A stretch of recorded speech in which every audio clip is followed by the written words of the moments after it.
Welcome to this video. My name is Barry Beckham. The subject for this video, Photoshop for photographers of course, but how to make your cutouts without a selection in sight. Making effective cutouts in Photoshop is generally one of those tasks that needs to be done extremely well, especially if the resulting image is to retain credibility. A cutout is generally made not to deliberately deceive the viewer, although I'm sure someone somewhere would have done that. It's done to create a credible image. But a ragged, poor quality cutout of a complex subject, such as the one you're viewing here, just sends the wrong signals to the viewer of the image. That signal is saying that the author wasn't entirely serious about the project because they weren't prepared to spend the time needed on the cutout itself. The moral here is that if you're going to create these types of images, do it correctly and spend the time required. The alternative is that your composite images will not be taken seriously. Typically when we're working in Photoshop, we would tend to reach for one of the many selection tools that Photoshop offers to make our cutout. The Polygonal Lasso is a favourite, some like the pen tool, and there's nothing wrong with either of those. Some time ago, even before I started using a graphics tablet, and I was still using a mouse, and that is quite some time ago now, I found another method that suited me using layer masks and the shift-click masking method. I discovered that making a reasonably complex cutout from a reasonably fussy background takes no more time using a mask and working manually as it did with a selection. In addition, I found it a lot more accurate too. Now, as you can see by the spinning round of the screen, I've opened up an image into Photoshop. I've used this image as an example of the techniques I am about to demonstrate many times in live demos. I use it because it is a very good example of the technique. It's quite a complicated subject and it's quite a fussy background too. So, shall we make a start? One of the things I like about this technique is that we can work on any type of image, and what I mean by that, when I first developed this technique I was working solely on JPEG images, but now quite often we may be working on raw images. We may open them from Adobe Camera Raw into Photoshop as smart objects. Well, this technique allows us to make our cutout while retaining the smart object status of the image and therefore the raw status too. We need to start by applying a layer mask to the thumbnail you can see at the top right of the screen in the Layers window. Not too long ago we would have had to remove the lock to the right of that thumbnail. We don't need to do that anymore. We can go down to the mask icon down at the bottom left, click, and the mask will appear. What I'd like to do first before we actually start cutting the guy out is to explain the technique. In the introduction I called it a shift-click method. Well, you'll see exactly what I mean here. I need to pick up a soft edge basic brush. Now I've already got one selected from the toolbox way over on the left. You can see the size of the brush just alongside. I'll make it a bit smaller, I think. If you look down into the color picker, you can see that the foreground color is black, which is what we need. If you look up at the top of the screen, you can see that I've got the opacity at 100% and I've got the flow at 100%. What I can do with the mask and my brush is literally erase pixels. Well, that's not technically the right thing to say because the whole point of a mask, of course, is that we're not erasing pixels, but it has exactly the same effect. So as I brush onto my image, I'm revealing the blue and white checkered background, which tells us that that part of the image is absolutely transparent. Now I know what you're thinking. Well, I think I do. How am I going to make a freehand mask using the brush and work around the outer edge of my cyclist and between all the spokes and create a mask that is really good quality and do it freehand. Well, that's where the shift click method comes in.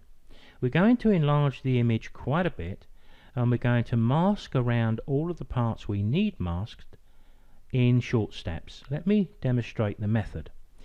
Come down to the bottom left corner of the image, and if I click, we can mask the image and we see a little bit of the transparency beneath. If I hold the shift key and move to the bottom right corner of the image and click once again, you can see I can paint between those 2 points. Now you can be forgiven for thinking, well, how is it going to help being able to mask in straight lines? Well, I think that's probably best demonstrated. So what I'm going to do is to flood my mask with white. White is my background color, so Control Backspace will do that. Let's make a start with the masking for real. If you look down at the bottom left corner, you can see where the location of my brush is, because the first thing I want to do is to zoom into this image, and I may have a need to zoom in and zoom out from time to time, so I'm going to use shortcuts so I don't have to keep going back to the toolbox, selecting the zoom, zooming in, then reselecting the brush. I'm going to use the Control key and the space bar. You can see the zoom tool appears in plus mode. I'm going to start at the hat, so I'm going to click and drag across the hat. That's the sort of size I'm going to use to mask this image, and now, as you can probably tell by looking at the size of the brush, it's far too big. I'll use the square bracket keys to the right of the letter P to bring these down to a size I think I can work with, something like that. The other good thing about this technique, of course, is we're using a basic brush, but it's soft edged, and that actually helps our cutout to be credible. So here's a technique. I'm going to actually drop that brush just a little more. I'm going to click on that point right on the edge of the hat, hold my shift key, click a short distance away, and I'm just going to do this in short straight steps, because I can do that, can't I, along the top of the hat. When I get to the curve around here, I can make much shorter steps. I'll simulate the clicks by just saying the word click, click, click, click, click. Because I'm using a Wacom graphics tablet, so I don't have to physically click.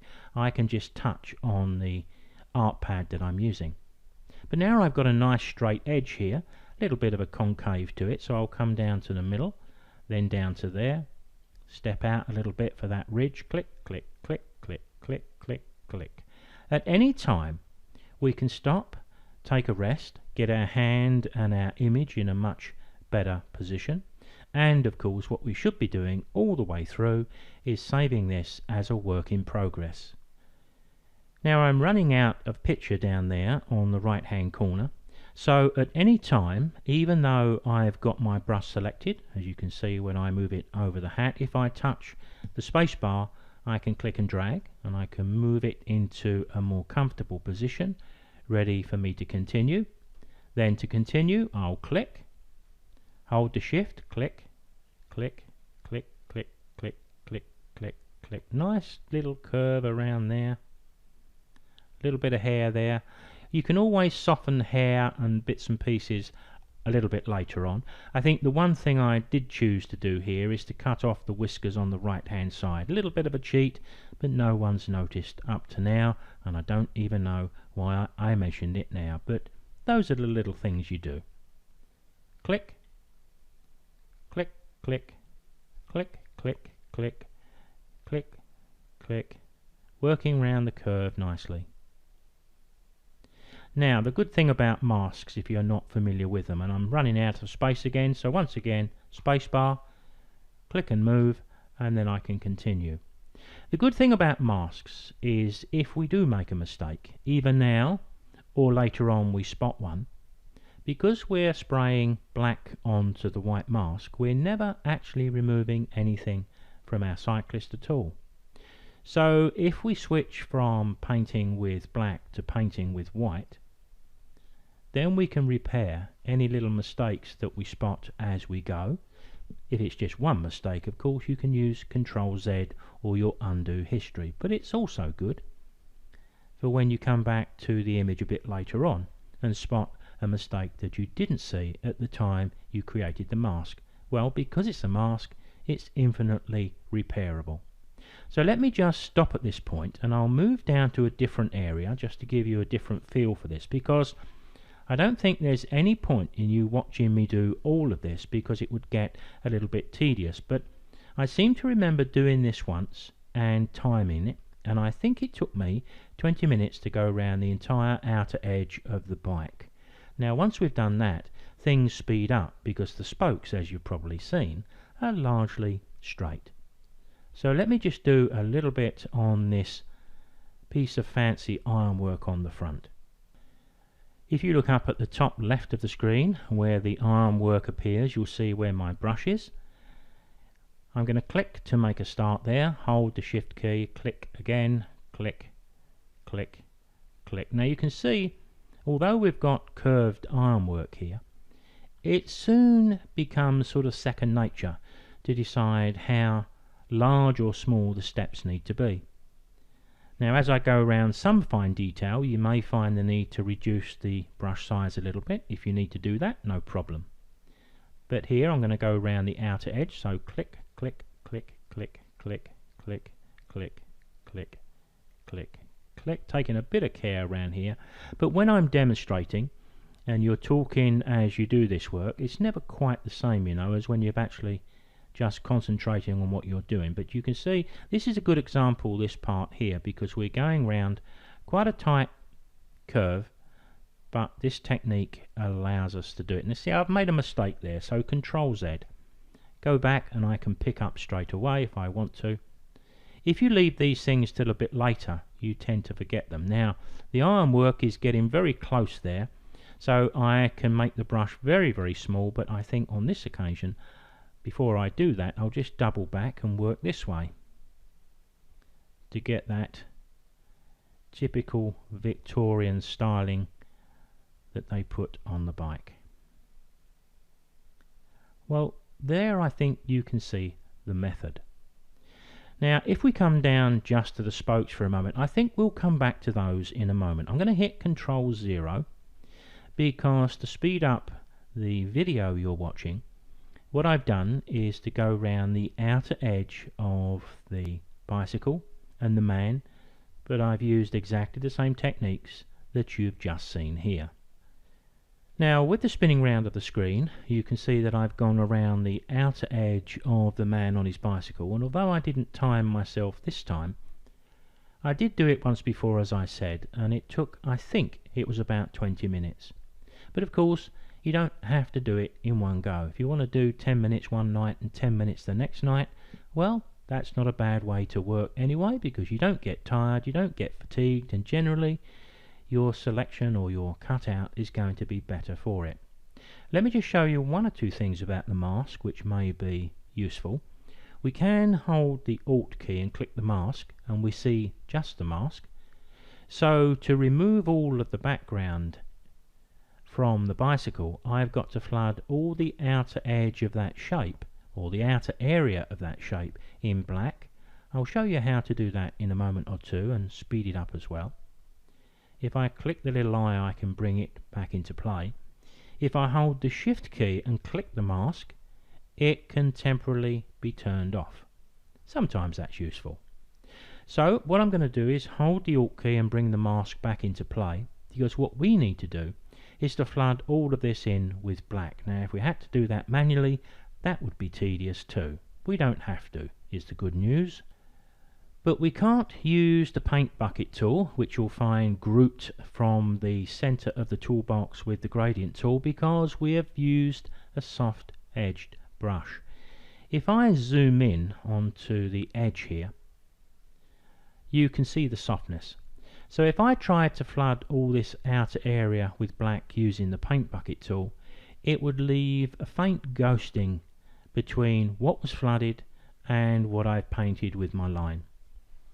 And that's going to be tedious to get rid of. So I found the best way is to, let me first hit Control 0 so you know what's going to happen here. I'm going to pick up my magic wand because if I click into the outer area, the magic wand picks up that outer area very, very easy. Well, if I zoom in again, you can see it's not going to be quite right. You can see the sort of ghosting that would remain if you tried to flood this outer edge with the paint bucket tool. So what we need to do is to move that line in a little bit. Now we can even see the pixels here, so we can say if we came in 2 or 3 pixels, probably 2 pixels is enough, then that line is going to be perfectly placed. We can do that by going to Select, Modify, Expand. I'll dial in 2 pixels there and OK. Watch the selection line. There we are. That's just about perfect. I'll flood this with the image fully on screen, so I'll hit Control 0. Now we've got black as our foreground colour in our colour picker on the left hand side. Alt backspace and I can flood the entire area. Control D removes the selections. Click the little eye over on the right hand side. There's stage 1 done.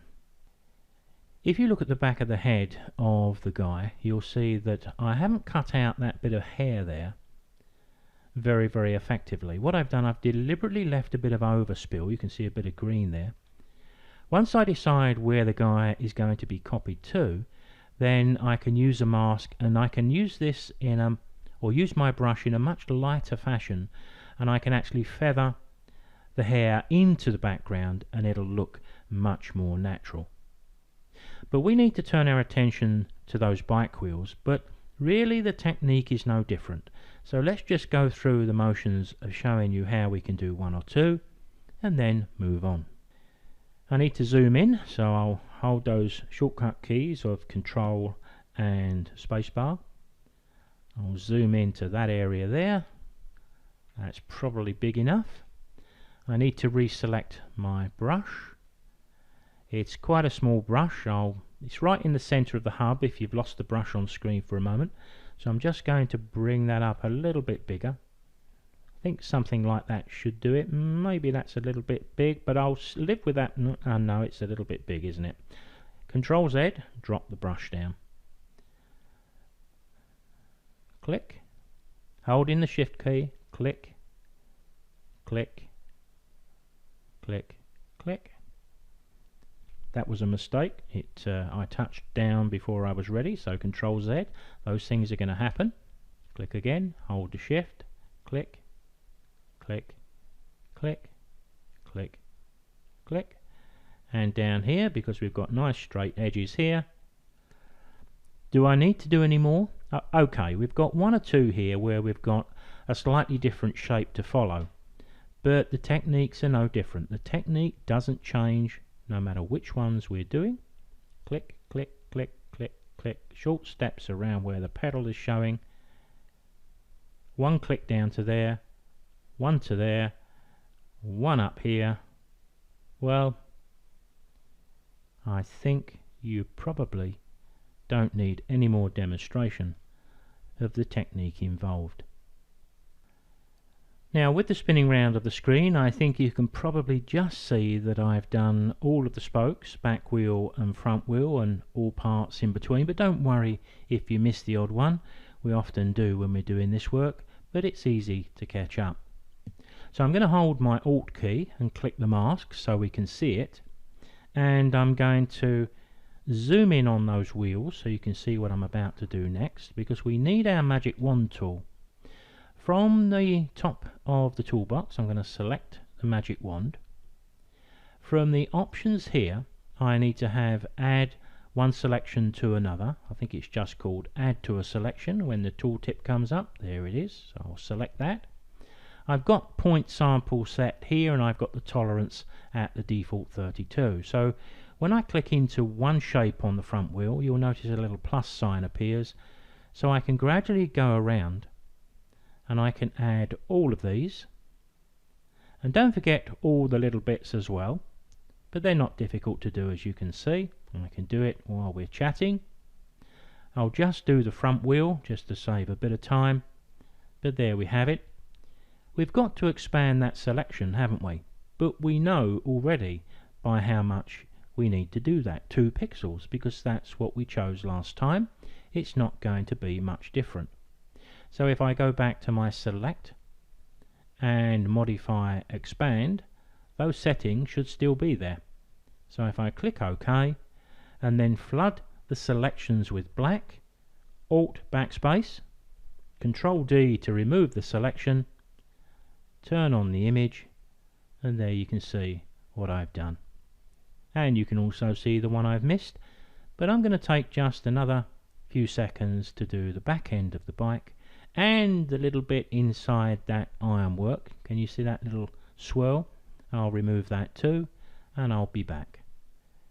Now with the spinning round of the screen, there you can see the finished cutout, albeit I've got to do a little bit of work on the hair at the back of the guy. Now I'm not going to transfer that man into another picture at the moment, so if I just select the mask and zoom in to the back of his head, the sort of thing I would be doing here, but I would try to do this while he's over the top of a picture I want him to appear in. I'd select black, I'd select the same basic brush, but I'd probably drop the flow rate down to about 10%, make my brush just a little bit bigger, and I would make this a little bit more of a gradual thing. Maybe I'd go down even to 5%, slightly bigger brush, and I would be using a movement like this to give the edge of the hair that little wispiness that it generally has. And I'd need to do a little bit more work around this area because this is a little bit more solid.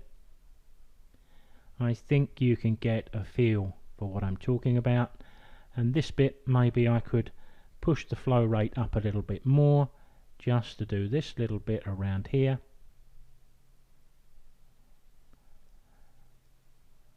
But that's the sort of thing I had in mind. I'll hit Control 0.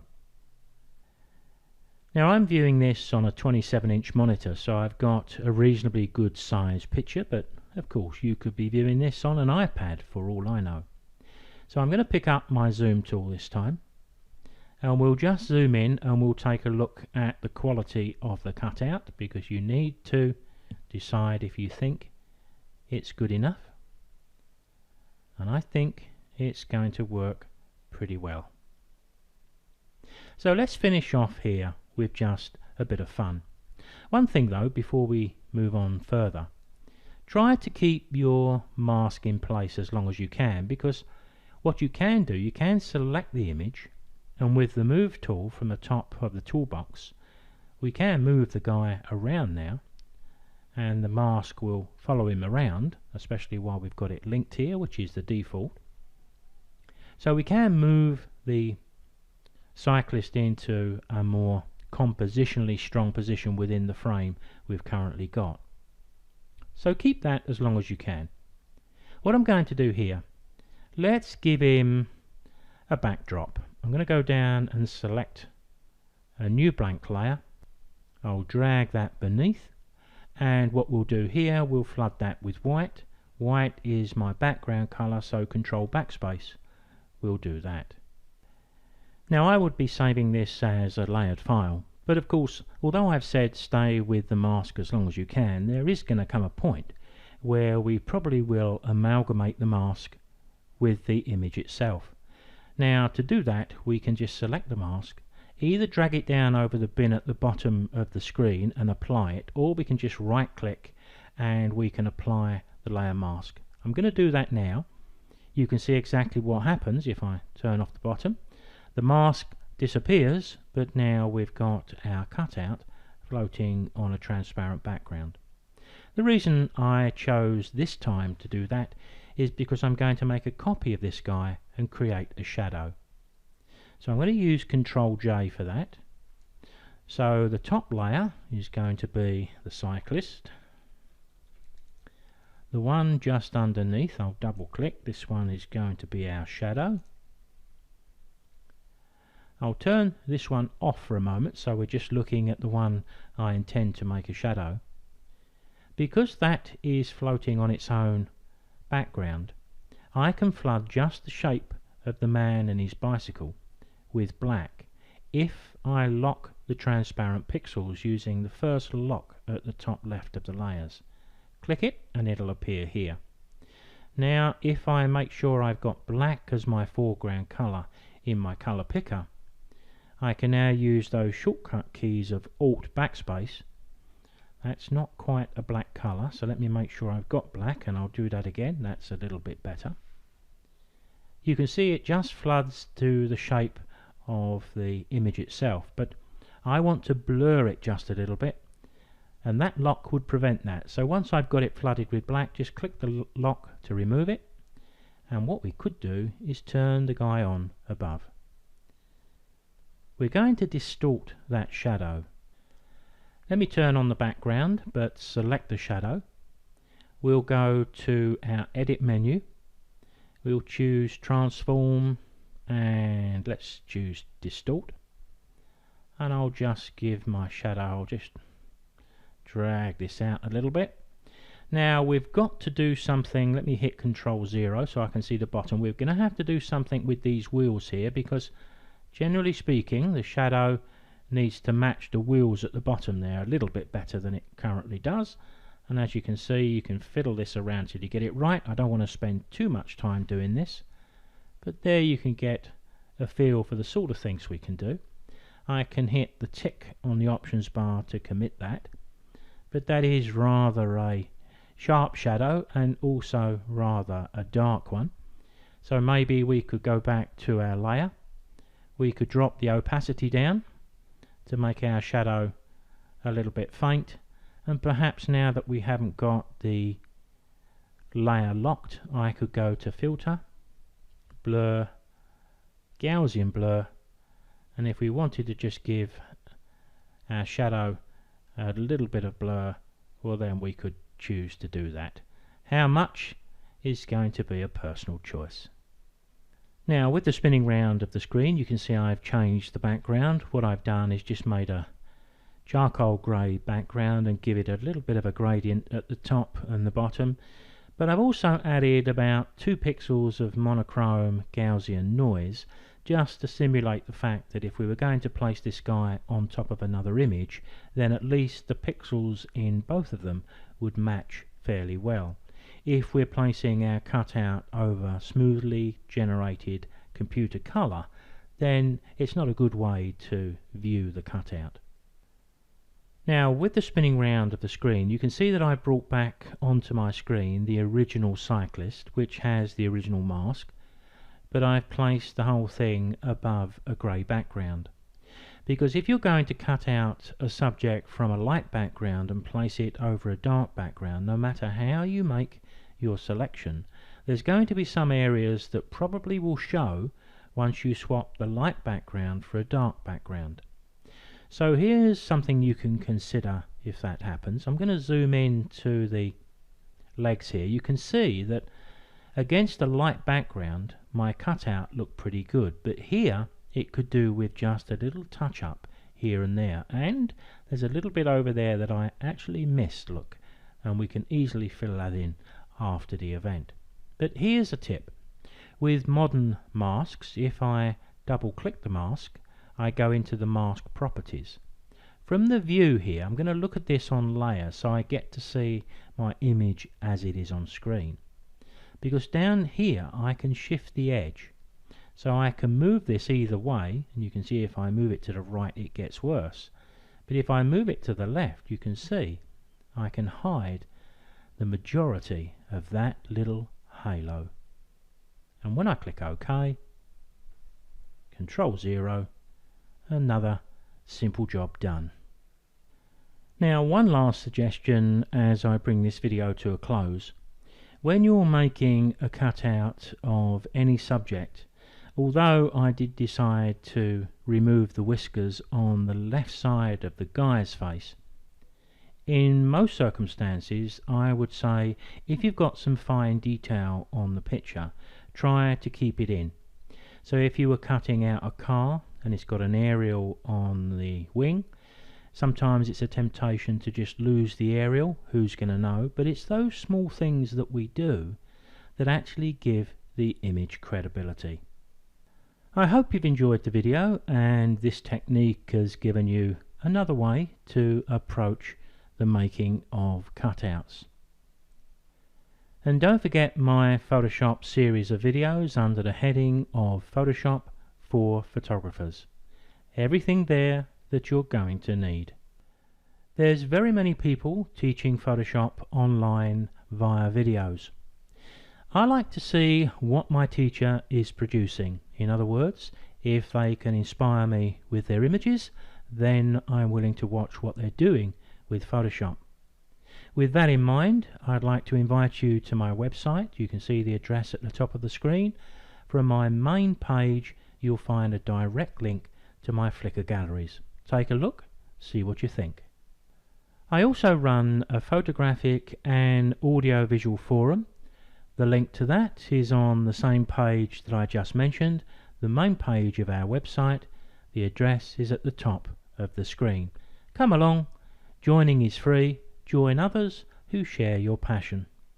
Now, if you happen to be watching us on YouTube, our YouTube channel is growing quite rapidly, and you will find details of Photoshop for Photographers, layers, selections, shooting raw, much more in the more info below. Thanks for watching. See you next time.